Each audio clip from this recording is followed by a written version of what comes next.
International court of justice में जो सुनवाई हुई थी कुलभूषण जाधव मामले में, आपको बता दें कि कल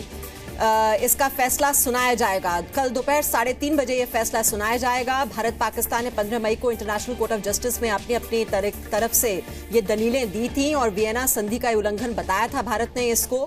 और कुलभूषण जाधव पर फैसला अब कल आएगा इंटरनेशनल कोर्ट ऑफ जस्टिस में। और तफसील से इस पर जानकारी लेते हैं, हमारे सहयोगी रवि त्रिपाठी इस वक्त हमारे साथ हैं। रवि, जो भारत की ओर से दलीलें दी गई थी, बहुत ही स्ट्रांग आर्गुमेंट्स रखे गए थे हरीश साल्वे की तरफ से कि ये वियना कन्वेंशन का उल्लंघन किया गया और कॉन्सुलर एक्सेस नहीं दिया गया, जो कि किसी भी देश को दिया जाना चाहिए। अब कल ये सुनवाई तो पूरी हो ही चुकी है, कल फैसला आएगा, किस वक्त आएगा और क्या उम्मीद है?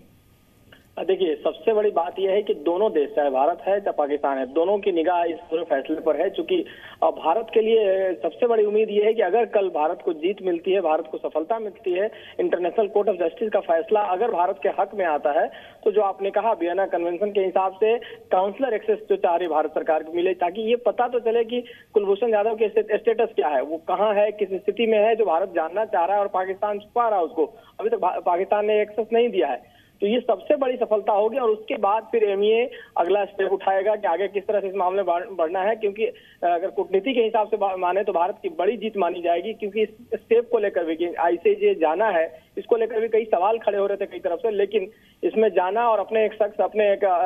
व्यक्ति,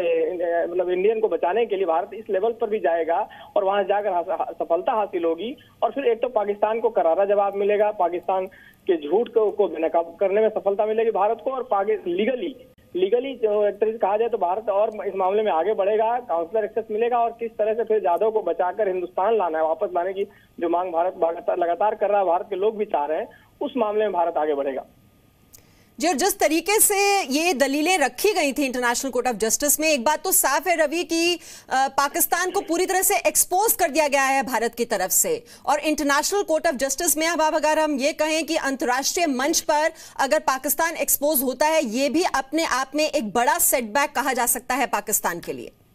जी बिल्कुल, देखिए, भारत की ये भी कोशिश है कि इस केस के माध्यम से पूरे दुनिया में कैसे पाकिस्तान को एक्सपोज किया जाए कि पाकिस्तान झूठ बोलता है, पाकिस्तान नियमों का पालन नहीं करता है, पाकिस्तान हर चीज को दरकिनार करके आगे बढ़ता है। और अगर कहें तो 3 दिन पहले जो सुनवाई हुई थी, उस मामले में पाकिस्तान बेनकाब ऑलरेडी हो चुका है, क्योंकि पाकिस्तान जो वीडियो फुटेज दिखाना चाह रहा था उसको इंटरनेशनल कोर्ट ऑफ जस्टिस ने देखने से मना किया, तो वहीं एक बड़ा झटका पाकिस्तान को ऑलरेडी लग चुका है। तो संकेत कहीं ना कहीं ये है कि भारत को बड़ी राहत मिलेगी, भारत के पक्ष में ही फैसला आएगा। और इसी उम्मीद से आदमी है, मतलब भारत के लोग भी, अधिकारी भी तैयारी किए हुए हैं कि जैसे ही ये फैसला आता है उसके बाद आगे का कदम कैसे उठाया जाएगा। क्योंकि पहली कोशिश है कुलभूषण जाधव का स्टेटस जानना,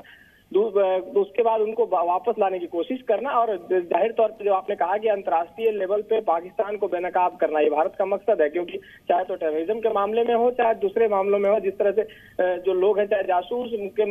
बताकर उनके खिलाफ जिस तरह साजिश कर रहा पाकिस्तान, तो उनको बेनकाब करना ही मकसद है, और अपने शख्स को बचाकर सुरक्षित वापस लाना ये दूसरा बड़ा मकसद है।